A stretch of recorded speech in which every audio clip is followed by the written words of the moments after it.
بسم اللہ الرحمن الرحیم۔ آج ہمارا 9واں سبق ہے اور ہدایہ کا یہ صفحہ نمبر 22 ہے۔ اس سے پہلے ہم نے وضو کی سنتوں کو پڑھا، پھر اس کے بعد وضو کے مستحبات کا آغاز کیا۔ آج ہم وضو کے دیگر مستحبات کی طرف آگے بڑھیں گے۔ صاحب ہدایہ عبارت لے کر آ رہے ہیں قدوری کی، تو ارشاد فرمایا وَيَسْتَوْعِبَ رَأْسَهُ بِالْمَسْحِ وَهُوَ سُنَّةٌ وقال الشافعی رحمہ اللہ السنت هو التسلیس بمیاہ مختلفۃ اعتبارا بالمغسول، کہ وضو کے اندر پورے سر کا مسح کرنا یہ مستحب ہے، جبکہ صاحب ہدایہ فرماتے ہیں کہ یہ سنت ہے۔ اور امام شافعی رحمہ اللہ یہ بھی پورے سر کے مسح کو سنت قرار دیتے ہیں، یعنی سنت ہونے میں امام شافعی ہمارے ساتھ متفق ہیں، لیکن امام شافعی کہتے ہیں کہ مسح تو پورے سر کا کیا جائے گا، لیکن مسح کو 3 مرتبہ مختلف پانیوں کے ساتھ مسح کرنا یہ سنت ہے، جبکہ ہم یہ کہتے ہیں کہ وہ پانی کہ جس کے ساتھ آپ نے سر کا مسح کیا ہے اسی سے آپ پورے سر کا مسح کریں گے، 3 مرتبہ مختلف پانیوں کے ساتھ مسح کرنا یہ سنت نہیں ہے۔ امام شافعی رحمہ اللہ دلیل دیتے ہیں، دلیل ان کا جو ہے وہ قیاس ہے۔ وہ کہتے ہیں کہ جس طرح دیگر اعضاء کو دھونا جو ہے وہ 3 مرتبہ دھونا سنت ہے، تو اسی طرح جب مسح کرنا ہے تو مسح کے اندر بھی 3 مرتبہ مسح کرنا نئے پانی کے ساتھ یہ سنت ہوگا، جس طرح کہ دھونے میں ہر مرتبہ نئے پانی کے ساتھ دھونا سنت ہے۔ تو یہ امام شافعی رحمہ اللہ کا قیاس ہے۔ اور اسی طرح امام شافعی کے پاس ایک دلیل بھی ہے، جس کو صفحہ نمبر 23 کے حاشیہ نمبر 1 میں جو ہے بیان کیا گیا کہ حضرت عثمان اور حضرت علی رضی اللہ تعالی عنہما نے رسول اللہ صلی اللہ علیہ وسلم کا وضو جو ہے وہ بیان فرمایا، اور اس کے اندر یہ الفاظ ہیں کہ 3 مرتبہ نبی کریم علیہ الصلوۃ والسلام سے مسح کرنا ثابت ہے۔ لہذا امام شافعی رحمہ اللہ کے پاس ایک قیاس ہے، اور دوسری یہ حدیث پاک ہے جس سے وہ ثابت کرتے ہیں کہ پورے سر کا مسح کرنا سنت ہے، لیکن سنت کے اندر تسلیس ہوگی، 3 مرتبہ کرنا ہوگا، اور ہر مرتبہ نیا پانی لے کر مسح کیا جائے گا۔ یہاں تک عبارت سماعت کریں، سمجھ آ گیا؟ یہاں تک عبارت سماعت کریں۔ فرماتے ہیں وَيَسْتَوْعِبَ رَأْسَهُ بِالْمَسْحِ، یہ یستوعب جو ہے وہ استوعب یستوعب، یہ باب استفعال سے ہے، اور یستوعب اس لیے پڑھا کہ اس کا عطف ینویہ پر جا رہا ہے، یعنی متودی کے لیے، وضو کرنے والے کے لیے مستحب ہے کہ وہ یستوعب رأسہ، یستوعب کا معنی ہوتا ہے کسی چیز کو مکمل ڈھانپ لینا، وَيَسْتَوْعِبَ رَأْسَهُ وہ اپنے پورے سر کو ڈھانپ لے گا، پورے سر کا احاطہ کرے گا، بالمسح مسح کے ساتھ، وَهُوَ السُّنَّةُ اور یہ سنت ہے۔ صاحب ہدایہ کہتے ہیں کہ یہ سنت ہے۔ وقال الشافعی رحمہ اللہ السنت هو التسلیس، جبکہ امام شافعی رحمہ اللہ فرماتے ہیں کہ یہ پورے سر کا مسح کرنا سنت ہی ہے، لیکن هو التسلیس، لیکن اس کو 3 مرتبہ کیا جائے گا، ان 3 مرتبہ اس کو کرنا سنت ہے، بمیاہ مختلفۃ مختلف پانیوں کے ساتھ، یعنی ہر مرتبہ نیا پانی لے کر مسح کیا جائے گا۔ دلیل کیا ہے؟ کہتے ہیں اعتباراً بالمغسول، امام شافعی رحمہ اللہ نے قیاس کیا ہے اعضائے مغسولہ پر، یعنی وہ کہتے ہیں کہ وہ اعضاء جن کو دھویا جاتا ہے، جس طرح ان میں دھونا جو ہے وہ 3 مرتبہ سنت ہے، اسی طرح مسح بھی 3 مرتبہ کرنا سنت ہے۔ اور دوسری ان کی دلیل وہ حدیث پاک جس کو میں نے پہلے بیان کر دیا۔ تو یہاں تک امام شافعی رحمہ اللہ کا موقف تھا، جبکہ ہماری دلیل ہم یہاں پر ذکر کرتے ہیں، پہلے پھر دوبارہ سنیں کہ ہمارا موقف کیا ہے، کہ پورے سر کا مسح کرنا یہ سنت ہے، اور 3 مرتبہ کرنا یہ سنت نہیں، بلکہ 1 مرتبہ ہی پورے سر کا مسح کیا جائے گا۔ دلیل کیا ہے؟ حدیث پاک ہے کہ انس رضی اللہ عنہ تودع ثلاثا ومسح برأسه مرة واحدة وقال هذا وضوء رسول اللہ علیہ السلام۔ یہاں تک یہ ہماری دلیل ہے کہ حضرت انس رضی اللہ تعالی عنہ نے 3 مرتبہ وضو فرمایا، تین تین مرتبہ وضو فرمانے سے مطلب کیا ہے کہ آپ نے اعضاء کو تین تین مرتبہ دھویا. ومسح برأسہ مرۃ واحدۃ، اور حضرت انس رضی اللہ تعالی عنہ نے اپنے سر کا مسح کیا مرۃ واحدۃ، ایک مرتبہ. اس حدیث پاک میں ایک مرتبہ سر کے مسح کا ذکر ہے. جب حضرت انس رضی اللہ تعالی عنہ اس طرح وضو فرما چکے تو فرمایا کیا؟ وقال ھذا وضوء رسول اللہ صلی اللہ علیہ وسلم، یہ رسول اللہ صلی اللہ علیہ وسلم کا وضو ہے. لہذا اس سے ثابت ہوتا ہے کہ اعضاء کو تین مرتبہ ہی دھویا جائے گا، جبکہ سر کا جو مسح ہے وہ ایک مرتبہ کیا جائے گا. اب جو امام شافعی رحمہ اللہ نے دلیل پیش کی تھی حضرت عثمان رضی اللہ تعالیٰ عنہ اور حضرت علی رضی اللہ تعالیٰ عنہ کے حوالے سے، کہ انہوں نے بیان کیا ہے کہ رسول اللہ صلی اللہ علیہ وسلم نے سر کا مسح 3 مرتبہ کیا، اس کا یہاں سے صاحب ہدایہ والذی یروی سے اس کا جواب پیش کر رہے ہیں. سماعت کیجیے. فرمایا والذی یروی من التثلیث محمول علیہ بماء واحد، اور یہاں سے جواب پیش کر رہے ہیں کہ والذی یروی، اور وہ جو روایت کیا گیا ہے من التثلیث، تثلیث کو یعنی 3 مرتبہ سر کا مسح کرنا جو روایت کیا گیا ہے جس حدیث پاک میں، کہتے ہیں محمول علیہ، اس کو محمول کیا جائے گا اس سر کے مسح پر بماء واحد، جو ایک پانی سے ہوا ہو یا ایک پانی سے کیا گیا ہو. تو یہ ہمارے نزدیک بھی جیسا کہ آگے بیان کیا گیا، تو یہاں سے امام شافعی کا جواب دیا گیا کہ وہ روایت کے جس میں تثلیث کو بیان کیا گیا ہے کہ 3 مرتبہ نبی کریم علیہ الصلوۃ والسلام نے سر کا مسح کیا، تو اس سے مراد یہ کہ حضور نے ایک پانی سے ہی 3 مرتبہ مسح کیا ہے، ہر مرتبہ نیا پانی لے کر مسح نہیں فرمایا. اور فرماتے ہیں کہ وہ مشروع، اور یہ جائز، یہ بھی جائز ہے علی ما روی عن ابی حنیفہ، تھا اس بنا پر کہ جو امام اعظم ابو حنیفہ رحمہ اللہ سے روایت کیا گیا ہے. یعنی امام اعظم ابو حنیفہ رحمہ اللہ سے یہ بات بھی منقول ہے، وہ فرماتے ہیں کہ یہ ایک مرتبہ پانی لے کر اس سے 3 مرتبہ سر کا مسح کرنا جو ہے وہ بالکل جائز ہے. اگر یہ کرتا ہے تو اس میں کوئی مذائقہ، کوئی حرج نہیں ہے. لہذا امام شافعی رحمہ اللہ کا یہاں سے اس حدیث کا جواب دے دیا گیا. آگے صاحب ہدایہ جو ہے وہ عقلی دلیل پیش کر رہے ہیں. اس سے پہلے ہم حدیث پاک کے ذریعے نقلی دلیل پیش کر چکے. اب ولی ان سے صاحب ہدایہ عقلی دلیل پیش کر رہے ہیں کہ ولی ان المفروض هو المسح، کہ جو فرض کیا گیا ہے وہ مسح ہے. وبالتکرار یسیر غسلا، وبالتکراری، اور تکرار کریں گے، تکرار کے ساتھ یسیر غسلاً، وہ مسح نہیں رہے گا بلکہ غسل بن جائے گا. اور جب وہ غسل بن جائے گا تو فلا یکون مسنونا، تو وہ تو مسنون نہیں رہے گا. یعنی کیا تھا بھئی پورے سر کا مسح کرنا، پورے سر کا یہ سنت ہے. اب اگر ہم اس میں تکرار کرتے ہیں، 3 مرتبہ سر کا مسح کرتے ہیں، تو یہ پہلی بات یہ کہ یہ مسح نہیں رہے گا بلکہ غسل ہو جائے گا. تو جب یہ غسل ہو جائے گا تو یہ سمجھ لیں کہ سنت نہیں رہے گا، یہ سنت مسنون نہیں رہے گا، سنت نہیں بنے گا. تو یہاں سے یہ عقلی دلیل پیش کر رہے ہیں کہ فرض جو تھا وہ پورے سر کا مسح تھا، اور اگر ہم اس کو 3 مرتبہ کرتے ہیں تو وہ مسح نہیں رہے گا بلکہ وہ غسل بن جائے گا. اور فلا یکون مسنونا، لہذا جب وہ غسل بنے گا تو یہ مسنون بھی نہیں ہوگا، یہ سنت نہیں ہوگا، کیونکہ دھونا جو ہے وہ سنت نہیں ہے، غسل سنت نہیں ہے بلکہ مسح سنت تھا پورے سر کا. فسارا کا مسح الخفی، تو یہ ایسا ہی ہوگا جیسا کہ موزے پر مسح کرنا، یعنی یہ موزے پر مسح کرنے کی طرح ہو گیا ہے.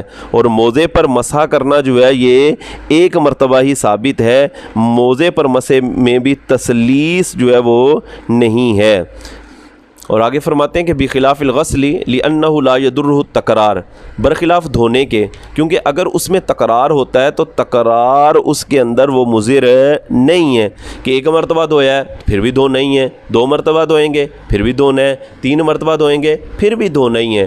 لہذا غسل کے اندر اگر تکرار ہوتا ہے تو وہ تکرار غسل کے لیے مضر نہیں ہے بلکہ غسل ہی رہے گا، یعنی دھونا ہی رہے گا. جبکہ مسح کے اندر اگر تکرار کیا جائے گا تو وہ مسح نہیں رہے گا بلکہ وہ غسل ہو جائے گا. لہٰذا یہ جو تثلیث کی شرط لگائی گئی ہے یہ درست نہیں ہے. یہاں تک ایک اور مستحب جو ہے وہ بیان کر دیا گیا اور صاحب ہدایہ نے فرمایا کہ وہ سنت ہے، اور وہ کیا ہے کہ پورے سر کا مسح کرنا، اور اس میں امام شافعی کا جو موقف تھا، ان کی دلیل تھی، وہ بھی ذکر کی۔ آگے جو ہے وہ وضو کا ایک اور مستحب بیان فرما رہے ہیں۔ بیان کیا فرماتے ہیں؟ فرماتے ہیں وَيُرَتِّبَ الْوُضُوءَ فَيَبْدَأُ بِمَا بَدَأَ اللَّهُ تَعَالَى بِذِكْرِهِ وَبِالْمَيَامِنِ وَالتَّرْتِيبُ فِي الْوُضُوءِ سُنَّةٌ عِندَنَا۔ یہاں تک پہلے یہ سماعت کر لیں، یہ کیا بیان کرنا چاہ رہے ہیں۔ فرماتے ہیں کہ وضو کرنے والا ترتیب سے وضو کرے۔ وَيُرَتِّبَ الْوُضُوءَ، یہ یرتبہ کا عطف بھی یستوعبہ پر اور ایسا ملے کہ پیچھے ینویہ پر جا رہا ہے۔ وَيُرَتِّبَ الْوُضُوءَ، اور وضو کرنے والا ترتیب سے وضو کرے۔ کس طرح، کون سی ترتیب ہوگی؟ فَيَبْدَأُ بِمَا بَدَأَ اللَّهُ تَعَالَى بِذِكْرِهِ، فرماتے ہیں فَيَبْدَأُ، پس وہ ابتدا کرے گا، بِمَا، اس کے ساتھ، بَدَأَ اللَّهُ تَعَالَى بِذِكْرِهِ، جس کے ذکر کے ساتھ اللہ نے ابتدا فرمائی ہے، یعنی جس کے تذکرے سے اللہ رب العزت نے ابتدا فرمائی ہے۔ کیسے ابتدا فرمائی ہے؟ کہ فَغْسِلُوا وُجُوهَكُمْ وَأَيْدِيَكُمْ إِلَى الْمَرَافِقِ وَامْسَحُوا بِرُؤُوسِكُمْ وَأَرْجُلَكُمْ إِلَى الْكَعْبَيْنِ، یعنی اس ترتیب سے پہلے چہرے کا دھونا، پھر بازوؤں کا دھونا، پھر سر کا مسح کرنا، پھر پاؤں کا دھونا، یہ ترتیب جو اللہ رب العزت نے قرآن مجید میں بیان فرمائی۔ اسی طرح ایک اور مستحب ہے وَبِالْمَيَامِنِ، اور دائیں جانب سے ابتدا کرنا، دائیں جانب سے وضو کرنے کی ابتدا کرنا، یہ بھی مستحب ہے۔ جبکہ آگے صاحب ہدایہ اس حوالے سے کیا بیان کرتے ہیں؟ فرماتے ہیں وَالتَّرْتِيبُ فِي الْوُضُوءِ سُنَّةٌ عِندَنَا، وہ فرماتے ہیں کہ وضو میں ترتیب یہ ہمارے نزدیک سنت ہے۔ وَالتَّرْتِيبُ فِي الْوُضُوءِ، وضو میں ترتیب قائم رکھنا، سُنَّةٌ عِندَنَا، یہ ہمارے نزدیک کیا ہے؟ سنت ہے، یہ ہمارے نزدیک سنت ہے۔ تو یہ وضو میں ترتیب کو بیان کیا کہ وضو کے اندر ترتیب یہ ہمارے نزدیک سنت ہے۔ جبکہ امام شافعی رحمہ اللہ کا اس حوالے سے موقف کیا ہے؟ امام شافعی یہاں پر ایک الگ ہی موقف رکھتے ہیں اور فرماتے ہیں وَعِنْدَ الشَّافِعِي فَرْضٌ لِقَوْلِهِ تَعَالَى فَاغْسِلُوا وُجُوهَكُمْ الْآيَةُ وَالْفَاءُ لِلتَّعْقِيبِ، امام شافعی کا موقف، بلکہ امام شافعی نہیں، ائمہ ثلاثہ کا موقف، امام احمد بن حنبل، امام مالک اور امام شافعی، ان تینوں کا موقف کیا ہے؟ وہ کہتے ہیں کہ وضو کے اندر ترتیب جو ہے وہ فرض ہے، سنت نہیں ہے۔ اچھا جی، تو دلیل کیا ہے؟ دلیل پیش کرتے ہیں کہ اللہ رب العزت کا فرمان ہے فَغْسِلُوا وُجُوهَكُمْ وَأَيْدِيَكُمْ إِلَى الْمَرَافِقِ، وہ فرماتے ہیں کہ یہاں پر فَغْسِلُوا کے اندر فا آیا ہے، اور یہ فا تعقیب مع الوصل کے لیے ہے۔ تعقیب کا معنی کیا ہے؟ تعقیب کا معنی ایک چیز کو دوسری چیز کے بعد فوراً لانا، ایک چیز کے بعد دوسری چیز کو اس کے بعد دوسری چیز کو فوراً لے کر آنا۔ تو امام شافعی رحمہ اللہ کا یہ موقف اس دلیل سے وہ ثابت کرتے ہیں کہ یہاں پر فَغْسِلُوا وُجُوهَكُمْ، یہ فا جو آیا یہ تعقیب مع الوصل کے لیے ہے۔ جب یہ تعقیب مع الوصل کے لیے تو اس کا مطلب یہ ہوگا کہ یا ایھا الذین آمنوا اذا قمتم الی الصلاۃ فاغسلوا وجوہکم، وہ فرماتے ہیں کہ یہاں پر تعقیب مع الوصل کے لیے مطلب یہ ہوگا کہ جب تم نماز کے لیے اٹھنے کا ارادہ کرو تو اس کے فوراً بعد کیا کرو؟ چہرے کو دھو لو، چہرے کو دھو لو۔ تو یہاں اس جگہ پر جو ہے وہ ترتیب ثابت ہے کہ جیسے ہی نماز کے لیے اٹھنے کا ارادہ کرنا ہے تو یہ اٹھنے کے ارادے کے فوراً بعد ترتیب یہ رکھنی ہے کہ اپنے چہرے کو دھو لو، پھر چہرے کے بعد ہاتھوں کو دھو لو، سر کا مسح کرو، اور سر کے مسح کے بعد کیا کرنا ہے؟ پاؤں کو دھو لیں۔ تو امام شافعی رحمہ اللہ تعالیٰ کہتے ہیں کہ جب ایک جگہ پہ ترتیب ثابت ہو گئی، یعنی پہلی جگہ جو ہے کہ جب تم نماز کے لیے اٹھنے کا ارادہ کرو تو اس کے بعد فوراً ترتیب یہ ہے کہ چہرے کو دھو لو، تو وہ کہتے ہیں جب ایک جگہ پہ ترتیب ثابت ہو گئی تو اب یہ ترتیب سب جگہ پہ ترتیب جو ہے وہ مانی جائے گی، سب جگہ پر کیا جائے گا؟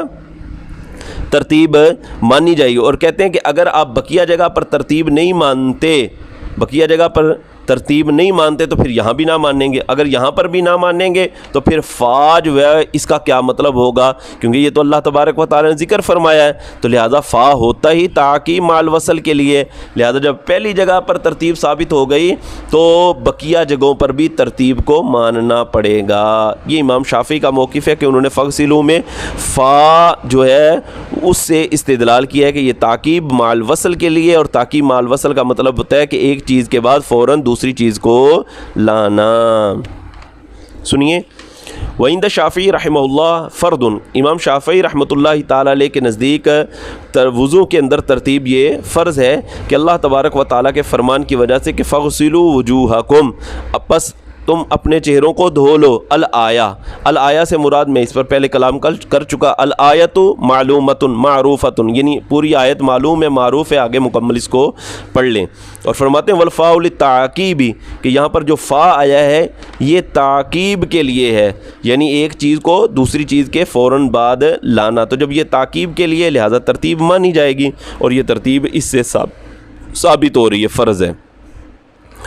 ولنا سے ہماری دلیل ہے، یہاں پر ذکر کریں گے صاحب ہدایہ، ہماری دلیل سے مراد یعنی احناف کی دلیل ہے، جس کا حاصل یہ سن لیں کہ اس آیے پاک میں فا کے بعد حرف واو ذکر کیا گیا ہے۔ فا کے بعد کیا ذکر کیا ہے؟ فغسلوا وجوہکم و ایدیکم، آگے بھی واو کے ساتھ جو ہے وہ عطف کیا گیا ہے، واو کے ذریعے سے ایدیکم وغیرہ کو اسی پر جو ہے وہ معطوف کیا گیا ہے۔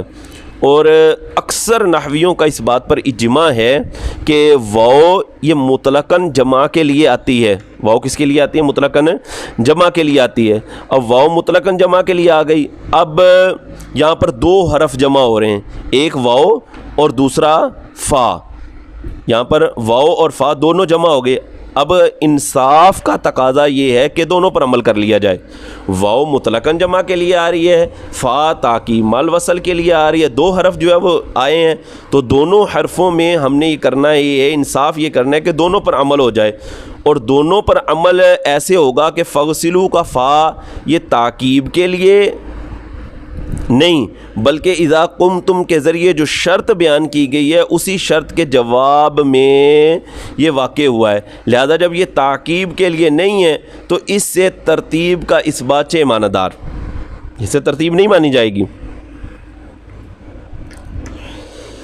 دوبارہ پھر اس کو سماعت کریں کہ اب یہاں دو حرف جمع ہو گئے، فا اور واو دونوں جمع ہیں، انصاف کا تقاضا یہ کہ دونوں پر عمل کیا جائے، لہذا جب غور و فکر کریں گے تو غور و فکر کے بعد ہمیں معلوم ہوگا کہ فغسلوا کا فا یہاں پر یہ تعقیب کے لیے نہیں ہے، کیوں؟ اس لیے پیچھے بیان ہوا اذا قمتم جو شرط بیان کی گئی ہے یہ فا اس شرط کے جواب میں آ رہا ہے، تو جب یہ جواب میں آ رہا ہے لہذا یہ تعقیب کے لیے نہیں ہے، تو جب یہ تعقیب کے لیے نہیں ہے تو پھر ترتیب کس طرح کی؟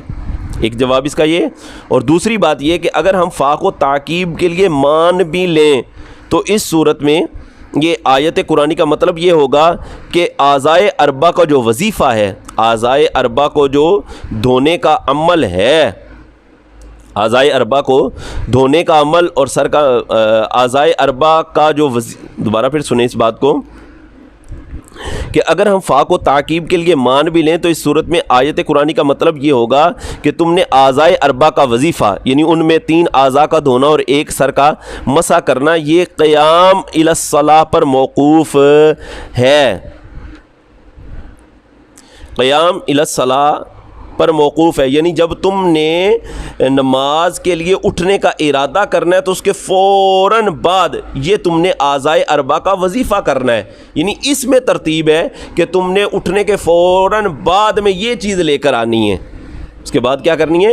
یہ چیز لے کر آنی ہے، اور رہ گئی واو تو یہ واو جو ہے یہ مطلقاً جمع کے لیے آئی ہے، لہذا مطلقاً جب جمع کے لیے آئی ہے تو اس میں ترتیب ثابت نہیں ہے، ترتیب وہاں پر مان لیں شروع میں، یعنی کس طرح کہ جب تم نے اٹھنے کا ارادہ کرنا ہے تو اس کے بعد اس کے فوراً بعد یہ عمل کرنا ہے، اعضائے اربع کا دھونا، اعضائے اربع میں یعنی 3 اعضاء کا دھونا اور ایک سر کا مسح کرنا، تو یہ ترتیب وہاں پر مان لیں، اور باقی جو ہے واو یہ چونکہ ترتیب کا فائدہ نہیں دیتی لہذا یہاں پر اس کو مطلقاً جمع کے لیے مان لیں۔ اس کا ترجمہ سنیں انشاءاللہ مزید اچھا سمجھ آ جائے گا، سنیے۔ والانا سے یہ ہماری دلیل ہے، دلیل کیا بیان کرتے ہیں کہ ان المذکور فیہا حرف الواوی وہی لمطلق الجمع باجماع اہل اللغت. ہماری دلیل یہ ہے کہ ان المذکور فیہا کہ آیت میں حرف واو جو مذکور ہے، فیہا کی ہا ضمیر آیت کی طرف راجع ہے کہ آیت میں حرف واو مذکور ہے، اور یہ وہی لمطلق الجمع، اور یہ واو مطلقاً جمع کے لیے آتا ہے باجماع اہل اللغت، اہل لغت کے اجماع کی وجہ سے، اتفاق کی وجہ سے. فتقتدی اعقاب غسل جملۃ الاعضاء، لہذا یہ تمام اعضاء کے دھلنے کے بعد میں ہونے کا تقاضا کرے گا. لہذا یہاں سے فا جو ہے نا، فا کا فائدہ، فتقتدی سے فا کا فائدہ بیان کر رہے ہیں.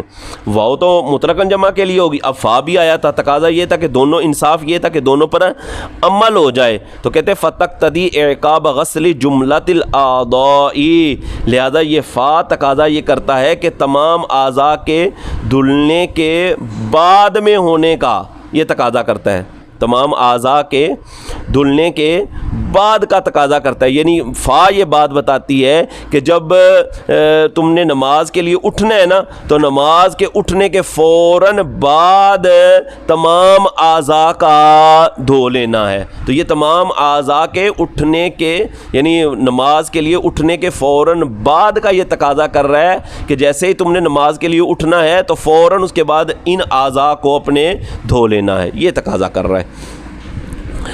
اچھا، اور آگے فرماتے ہیں والبدایۃ بالمیامن فضیلۃ لقولہ علیہ السلام ان اللہ تعالی یحب التیامن فی کل شیء حتی التنعل والترجل. تو چونکہ ٹائم ہو گیا، والبدایہ سے انشاءاللہ یہ کل آپ کے انشاءاللہ بیان کیا جائے گا. تو اب دوبارہ پھر اس سبق کے خلاصے کو سماعت کر لیں. آج ہم نے جو مستحبات پڑھے ہیں ان کا ذکر ہے. پہلا مستحب ہم نے یہ پڑھا کہ پورے سر کا مسح کرنا یہ مستحب ہے. صاحب ہدایہ نے فرمایا کہ یہ سنت ہے. امام شافعی کے نزدیک بھی سنت ہے، لیکن وہ کہتے ہیں سر کا مسح 3 مرتبہ، ہر مرتبہ نئے پانی کے ساتھ جو ہے وہ لے کر کیا جائے گا. ان کا قیاس مغسول اعضاء مغسولہ پر ہے، اور حدیث پاک بھی انہوں نے پیش کی، ہم نے حدیث پاک پیش کی، پھر ان کا جواب بھی پیش کیا. پھر اس کے بعد جو ہے وہ اگلا مستحب بیان کیا گیا کہ وضو میں ترتیب رکھنا سنت ہے، مستحب ہے، اور اس کی ابتدا کرے گا اس کے ساتھ کہ جس کے ذکر سے اللہ نے ابتدا فرمائی ہے، اور اس میں دائیں جانب سے کرنا یہ بھی مستحب ہے. اس حوالے سے آگے صاحب ہدایہ نے بیان کیا تھا کہ وضو میں ترتیب یہ سنت مبارکہ ہے اور یہی صحیح ہے ہمارے نزدیک. جبکہ امام شافعی رحمہ اللہ تعالیٰ فرماتے ہیں، بلکہ ائمہ ثلاثہ اس بات کو بیان کرتے ہیں کہ وضو کے اندر ترتیب سنت نہیں بلکہ فرض ہے، اور وہ فغسلوا میں فا سے استدلال کرتے ہوئے اس بات کو ثابت کرتے ہیں. ہم نے اس کا جواب بھی پیش کیا کہ وضو کے اندر ترتیب یہ فرض نہیں ہے بلکہ یہ سنت مبارکہ ہے. کل انشاءاللہ نئے سبق کے ساتھ دوبارہ آئیں گے. آپ مکمل تیاری کے ساتھ تشریف لائیے گا.